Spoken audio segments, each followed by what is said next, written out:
لا حول ولا قوة إلا بالله العلي العظيم. أعوذ بالله السميع العليم من الشيطان اللعين الرجيم. بسم الله الرحمن الرحيم. الحمد لله رب العالمين.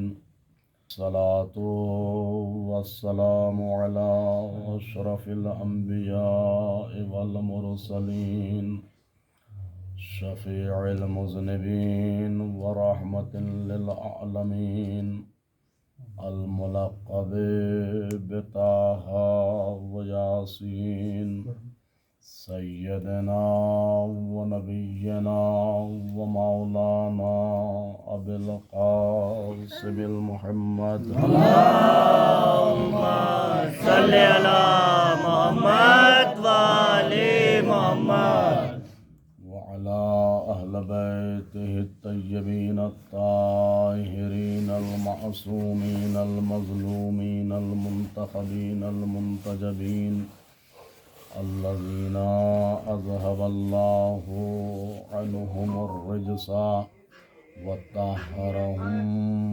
تطهيرا. اللهم صل على محمد وآل محمد. ولعنة الله الدائمة الباقية الجارية على أعدائهم وغاصبي حقوقهم ومنكري فضائلهم من ليلتنا هذا إلى قيام يوم الدين. أما بعد فقد قال الله تبارك وتعالى وهو أصدق الصادقين وقوله الحق. بسم الله الرحمن الرحيم. قل إن الفضل بيد الله يؤتيه من يشاء والله واسع عليم يختص برحمته من يشاء والله ذو الفضل العظيم. صلوات بر محمد. اللهم صل على محمد وآل محمد. حاضرین اعزاء و ماتمداران سید الشہداء، گرچہ وقت جو ہے وہ ہمارے اور آپ کے نظام اور سسٹم اور ارادے اور اختیار کے اعتبار سے اس حد سے تجاوز کر گیا کہ جس حد پہ ہمیں اس مجلس کو برپا کرنا تھا. لیکن اس کا مطلب یہ نہیں ہے کہ اپنے فرض سے اور اپنی ذمہ داری سے بالکل آنکھ بند کر لی جائے اور مجلس کو برپا نہ کیا جائے.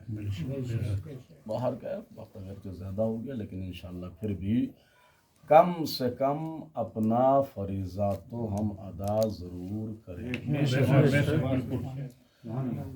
نماز میں بھی یہی حکم ہے کہ اگر وقت پر نہیں ہو پائی ہے اور یا مستحبات کے ساتھ میں ادا نہیں کر سکتے آپ وسعت کے ساتھ میں، تو کم سے کم واجب تو ضرور ادا کرنا ہو. مختصر کر کے کر لیں اس کو جو مستحبات ہیں. وضو میں بھی یہی حکم ہے. میں وہ مسائل تو نہیں کھولنا چاہوں گا، وقت پھر اور زیادہ ہو جائے گا، اس لیے کہ وضو میں بھی ساری چیزیں واجب نہیں ہیں. ویسے ہی نماز میں بھی سب چیزیں واجب، کچھ مستحب ہیں اور کچھ واجب ہیں. تو جب وقت کم ہو جائے تو پھر حکم کیا ہے؟ ایسا نہیں کہ اگر وقت کم رہ گیا تو نماز بالکل نہیں پڑھی جائے گی یا وضو بالکل نہیں کی جائے گی، نہیں، بلکہ کم از کم واجب تو کرنا پڑے گا. تو جس کی واجب کی ہوئی نماز ہے، جس کی واجب کی ہوئی جو ہے وہ وضو ہے، اسی کی واجب کی ہوئی محبت اہل بیت بھی ہے. لہٰذا اگر وقت کم رہ جائے تو اس میں بھی کم سے کم اگرچہ مستحبات ادا نہ ہوں تو واجب تو ضرور ادا کرنا پڑے. تو زیادہ وسعت کے ساتھ میں گفتگو نہیں کریں گے، اختصار کے ساتھ میں کریں گے، لیکن کریں گے ضرور، تاکہ تاکہ ہمارا وہ دعویٰ کہ ہم بھی محبت اہل بیت رکھتے ہیں صرف دعویٰ اور تھیوری نہ رہ جائے، پریکٹیکل کی منزل میں آ جائے۔ وہ پریکٹیکل کہاں سے ہوگا؟ وہ اسی کے ذریعے ہوگا۔ عزا خانے میں آئیے، ذکر اہل بیت کیجئے، اور ذکر اہل بیت کے ذریعے اپنی دنیا کو بھی سنواریے اور اپنی آخرت کو بھی سنواریے۔ اور قسم خدا کی دنیا میں عزا خانے سے بڑی کوئی یونیورسٹی نہیں ہے، اس سے بڑی کوئی یونیورسٹی نہیں ہے۔ آپ عزا خانے میں بیٹھیے تو آپ کو یعنی 25 سال 30 سال 40 سال پوری زندگی کتابیں پڑھ کے انسان چند منٹوں میں اور چند سیکنڈز میں اور کچھ لمحات میں وہ چیزیں جنہیں وہ 20 برس میں 40 برس میں حاصل کرتا ہے آپ کے حوالے کر دیتا ہے۔ بالکل یہ فرش عزا کا اتنا بڑا معجزہ ہے جو آپ کو بڑی آسانی سے یہاں سے حاصل ہو جاتا ہے۔ تو باہر کا ہم عرض یہ کر رہا تھا کہ جیسا وقت ہے اس کے اعتبار سے انشاءاللہ ہم اپنی منزل کی طرف آئیں گے۔ قرآن کریم کی آیت میں یہ تیسری مرتبہ آپ کی خدمت میں پیش کر رہا ہوں، اور علماء اور خطبہ بالخصوص شیعہ علماء کا طریقہ یہ رہا کہ وہ زیادہ تر ایک ہی آیت کو اس لیے پیش کرتے تھے، اس کا ایک فائدہ یہ ہوتا تھا کہ اس میں کم از کم آیت یاد ہو جاتی ہے، جب بار بار تکرار کریں گے ریپیٹیشن ہوتا ہے، اس کے علاوہ اس کے معنی بھی ذہن نشین ہو جاتے ہیں۔ تو اس آیت میں اللہ نے ارشاد فرمایا کہ اے حبیب، اے پیغمبر، اے میرے رسول، آپ فرما دیجئے کہ فضل، شرف، عزت، عظمت، بلندیاں، وقار، اسٹیٹس کہاں ہے؟ بید اللہ، اللہ کے قبضہ قدرت میں ہے۔ یوتی ہے من یشاء، وہ جسے چاہتا ہے عطا کرتا ہے۔ واللہ واسع علیم، اور اللہ صاحب وسعت بھی ہے اور صاحب علم بھی ہے۔ یختص برحمتہ من یشاء، وہ جس سے چاہتا ہے اپنی رحمت کو مخصوص کر دیتا ہے۔ واللہ ذو الفضل العظیم، اور اللہ ہی صاحب فضل عظیم ہے۔ اس آیہ کریمہ نے ہمیں جہاں یہ بتایا کہ فضیلت اور عزت اور شرافت اللہ کے ذریعے ملتی ہے، بندوں کے ذریعے نہیں ملتی ہے، وہیں اس آیت نے ہمیں یہ بتا دیا کہ فضیلت کے معاملے میں آپس میں جھگڑنے کی ضرورت نہیں ہے۔ کسی کی عزت، شرف کو، وقار کو دیکھنے کے بعد میں آپس میں جھگڑنے کی ضرورت نہیں ہے۔ کیوں؟ اس لیے کہ یہ معاملہ بندوں کا نہیں ہے، بلکہ خود خدا نے اپنے ہاتھ میں لیا ہوا ہے۔ وہ جسے چاہتا ہے بلند بنا دیتا ہے، وہ جسے چاہتا ہے پست بنا دیتا ہے۔ اور اگر اس باب کو کھولا جائے تو دنیا کی کوئی شے ایسی نہیں ہے کہ جس میں اللہ نے اپنا یہ قانون جاری نہ کیا ہو۔ سارے پتھر برابر نہیں ہیں، سارے پتھر برابر نہیں ہیں۔ کچھ پتھر ایسے ہیں کہ جنہیں بادشاہوں کے تاج میں ٹاک کے پہنا جاتا ہے، اور کچھ پتھر ایسے ہیں کہ جنہیں روڈ پہ بچھا کے جوتوں سے روندا جاتا ہے۔ سارے پتھر برابر نہیں ہیں، سارے فروٹ، سارے پھل برابر نہیں ہیں، ساری غذائیں برابر نہیں ہیں، سارے پھول برابر نہیں ہیں، بلکہ ڈیفرنٹ سسٹم سب میں پایا جاتا ہے۔ کوئی اچھا ہے، کوئی برا ہے۔ یہ نظام الہی ہے، اور اسی نظام کو سمجھانے کے لیے اللہ نے عالم اسلام میں ایک ہستی کو علی کہا، اور یہی بتانے کے لیے کہ علی کا رتبہ الگ ہے، علی کا شرف الگ ہے، علی کی عظمت الگ ہے۔ اللہ نے علی کے لیے الگ نظام رکھا، اس لیے کہ اللہ کی بارگاہ سے بہت بہت بڑے بڑے پیغمبر آئے، بڑے بڑے نبی آئے، بڑے بڑے رسول آئے، صاحب اعجاز آئے، لیکن وہ سسٹم کسی کے لیے نہیں ہے جو علی کے لیے ملتا ہے۔ اس لیے کہ پہلے نبی سے لے کر آخری نبی تک نبی بھی ہے، صاحب اعجاز بھی ہے، صاحب شریعت بھی ہے، اللہ کی وحی لے کے آ رہا ہے، اللہ کا پیغام پہنچا رہا ہے، اللہ کا مخصوص بندہ ہے، لیکن اپنے گھر میں پیدا ہو رہا ہے۔ صرف علی وہ ہے کہ جو اللہ کے گھر میں پیدا ہوا ہے۔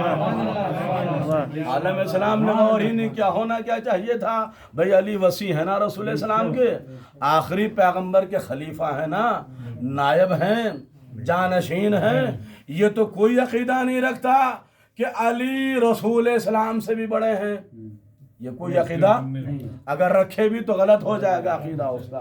تو ہونا کیا چاہیے تھا کہ جسے نبیوں کا سردار بنایا، جسے خاتم الانبیاء بنایا، جسے سب سے بڑی کتاب عطا کی، اسے اللہ کو کعبے میں پیدا کرنا چاہیے تھا اور علی کو اپنے گھر میں خود ان کے پیدا کرنا چاہیے تھا، لیکن اللہ نے ایسا نہیں کیا۔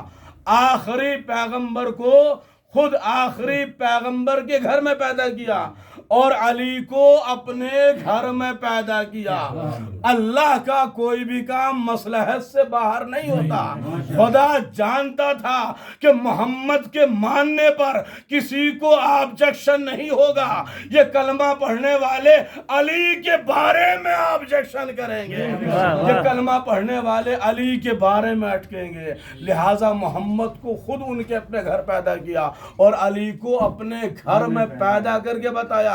یاد رکھو، جو علی سے اٹکے گا وہ صرف علی سے نہیں اٹکے گا بلکہ رسول سے بھی اٹکے گا اور خدا سے بھی اٹکے گا۔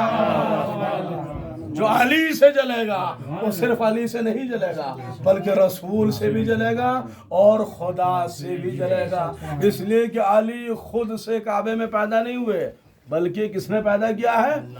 اللہ نے پیدا کیا ہے۔ تو ایک مرحلہ تو یہ تھا کہ اللہ علم رکھتا تھا، اللہ جانتا تھا کہ محمد کو تو سب مان لیں گے۔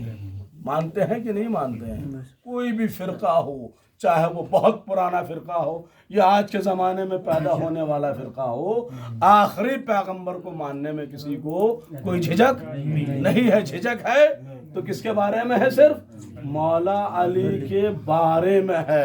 اور ایک جملہ اور کہنا چاہتا ہوں، ذہنوں میں رکھیے گا اور نسلوں تک پہنچائیے گا، یاد رکھیے گا، علی کا کعبے میں پیدا ہونا صرف علی کی ضرورت نہیں تھا بلکہ توحید کی بھی ضرورت تھا، اسلام کی بھی ضرورت تھا، قرآن کی بھی ضرورت تھا، حق کی بھی ضرورت تھا، ایمان کی بھی ضرورت تھا۔ اس لیے کہ اللہ نے علی کو کعبے میں پیدا کر کے دنیا کو بتایا کہ دیکھو علی کا کعبے میں پیدا ہونا ان خداؤں کی ہار ہے کہ جو کعبے میں بیٹھے ہوئے ہیں۔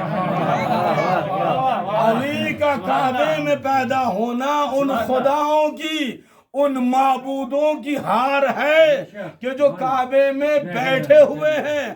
اگر وہ خدا ہوتے تو علی کو کعبے میں پیدا ہونے سے روک دیتے، لیکن علی کعبے میں پیدا ہو گئے اور وہ علی کو کعبے میں پیدا نہ ہونے سے نہ روک سکے۔ یہ کس بات کی دلیل ہے کہ وہ خدا نہیں؟ خدا وہ ہے کہ جس نے علی کو کعبے میں پیدا کیا ہے۔ تو قرآن کی ضرورت ہے کہ نہیں ہے؟ ایمان کی ضرورت ہے کہ نہیں ہے؟ شریعت کی ضرورت ہے کہ نہیں ہے؟ وحیوں کی ضرورت ہے کہ نہیں ہے؟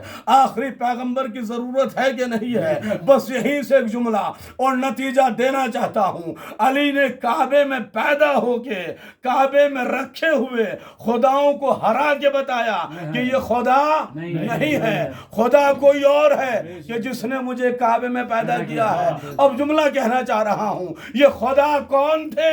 یہ بندوں کے بنائے ہوئے خدا تھے۔ یہ خدا کون تھے؟ جنہیں بندوں نے بنایا تھا۔ تو جس علی کے برابر بندوں کے بنائے ہوئے خدا نہیں ہو سکتے، اس علی کے برابر بندوں کے بنائے ہوئے خلیفہ کیسے ہو جائیں گے؟ صلوات پڑھیں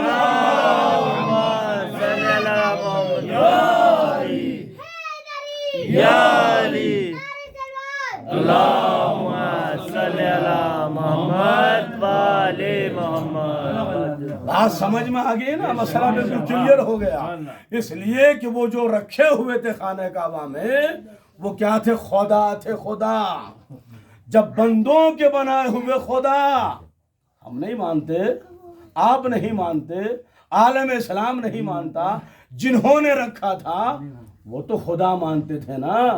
تو جس علی کے برابر بندوں کے بنائے ہوئے خدا نہیں ہو سکتے، جس علی کے مقابلے میں بندوں کے بنائے ہوئے خدا نہیں ٹھہر سکتے، اس علی کے مقابلے میں بندوں کے بنائے ہوئے خلیفہ کیا ٹھہریں گے؟ جب خدا علی کے برابر نہیں ہو سکتے تو بندوں کے بنائے ہوئے خلیفہ کیسے برابر ہو سکتے ہیں؟ اور یہی وجہ تھی کہ اللہ نے صرف علی کو کعبے میں پیدا نہیں کیا۔ کعبے کے معنی ڈکشنری اٹھا کے دیکھیے عربی زبان کی، کعبے کے معنی ہے بلند۔ کعبے کے معنی کیا ہے؟ بلند۔ اب اس کی تفصیل ڈیٹیل میں نہیں جانا چاہتا، کعبے کو کعبہ کیوں کہا گیا، وقت زیادہ ہو جائے۔ کعبے کے معنی ہے بلند۔ بلند جگہ پر اللہ نے کسے پیدا کیا؟ علی کو۔ تو جو خود بلند ہوتا ہے وہی تو بلند جگہ پر پیدا ہوتا ہے، جو بلند ہوتا ہے وہی تو بلند جگہ پر پیدا ہوتا ہے۔ اور صرف پیدا نہیں کیا بلکہ اس کے بعد میں ایک اعلان کیا کہ ہم نے اس پیدا ہونے والے کا نام بھی خود اپنی بارگاہ سے رکھا ہے، اور وہ نام بھی کوئی اور نہیں رکھا۔ آدم آئے، نبی تھے، ٹھیک ہے، اللہ کا رکھا ہوا نام ہے۔ آدم کا نام کس نے رکھا؟ کوئی انسان تھا اس وقت؟ نہیں تھا نا، سب سے پہلے انسان تو حضرت آدم ہے، تو اللہ کا رکھا ہوا نام ہے آدم۔ سارے نبیوں کے نام کس نے رکھے؟ اللہ نے رکھے۔ لیکن اس پیدا ہونے والے کا نام اللہ نے کیا رکھا؟ علی رکھا۔ عرب ڈکشنری اٹھا کے دیکھیے آپ، کعبے کے معنی بھی بلند ہیں اور علی کے معنی بھی بلند ہیں۔ دنیا میں کہیں یا علی یا علی یا علی اللہم صلی علی محمد وآل محمد۔ دنیا میں کہیں آپ کو یہ سسٹم نہیں ملے گا، اس لیے کہ اگر جگہ بلند ہوتی ہے تو پیدا ہونے والا بلند نہیں ہوتا ہے، اور اگر پیدا ہونے والا بلند ہوتا ہے تو جگہ بلند نہیں ہوتی ہے۔ یہ واحد مقام یہاں ہے کہ جگہ بھی بلند ہے اور پیدا ہونے والا بھی بلند ہے۔ کعبے کے معنی بھی بلند، علی کے معنی بھی بلند۔ اور اب معجزہ دیکھیے، مومن بلند ہوتا ہے کہ نہیں ہوتا ہے؟ بلند ہے۔ فرشتے بلند ہیں کہ نہیں ہیں؟ بلند ہیں۔ نبی بلند ہیں کہ نہیں ہیں؟ بلند ہیں۔ رسول بلند ہیں کہ نہیں ہیں؟ بلند ہیں۔ اولو العزم پیغمبر بلند ہیں کہ نہیں ہیں؟ بلند ہیں۔ لیکن آپ ایک طرف لکھیے مومنین اور اس کے آگے لکھیے علی، اب ترجمہ کیجئے کیا ہوگا؟ ایک سائیڈ میں آپ نے لکھا مومنین اور دوسری طرف آپ نے کیا لکھا؟ علی۔ مومنین کے معنی ہوں گے ایمان والے، علی کے معنی ہوں گے بلند۔ مطلب کیا ہوا؟ یعنی علی مومنین سے بلند۔ ایک طرف لکھیے انبیاء، دوسری طرف لکھیے علی۔ ترجمہ کیجئے، نبی اللہ کا میسنجر، اللہ کی بارگاہ سے پیغام لانے والا، لیکن جب علی کے معنی کریں گے تو معنی کیا ہوں گے؟ بلند، یعنی علی انبیاء سے بھی بلند۔ ایک طرف لکھیے رسول، رسول کے معنی کیا ہوں گے؟ اللہ کا بھیجا ہوا، اور اسی کے مقابلے پہ لکھیے آپ علی، معنی کیا ہوں گے؟ بلند، یعنی علی رسول سے بھی بلند۔ ایک طرف آپ لکھیے اولو العزم پیغمبر اور آگے لکھیے علی۔ اولو العزم پیغمبر کے معنی کیا ہوں گے؟ عزم رکھنے والا، ارادہ رکھنے والا، اٹل رہنے والا، اپنے مقام سے نہ ہٹنے والا۔ لیکن جب آپ علی لکھیں گے تو معنی کیا ہوں گے؟ بلند۔ اور یہی وجہ تھی کہ جب اللہ نے علی کو مولا بنوایا تو یہ بھی کہلوا سکتا تھا کہ علی فرش پر بیٹھے رہیں جہاں بڑے بڑے حاجی بیٹھے تھے، بڑے بڑے صحابی بیٹھے تھے، بڑے بڑے ریلیشن والے بیٹھے تھے، اور صرف رسول علی کی طرف اشارہ کر کے کہتے تھے من کنت مولا ہو فہذا علی مولا، جس کا میں مولا ہوں اس کے علی مولا ہے۔ صرف اشارہ نہیں کیا بلکہ علی کو اٹھا کے دکھایا، علی کو اٹھا کے دکھایا۔ شاید سمجھے نہیں بھائی، دنیا کا سب سے بلند مجمع ہے حاجیوں کا مجمع، اور اس حاجیوں کے مجمع میں سب سے بلند جگہ ہے منبر رسول، اور اس منبر پر سب سے بلند شخصیت ہے محمد مصطفیٰ، اور اس محمد کے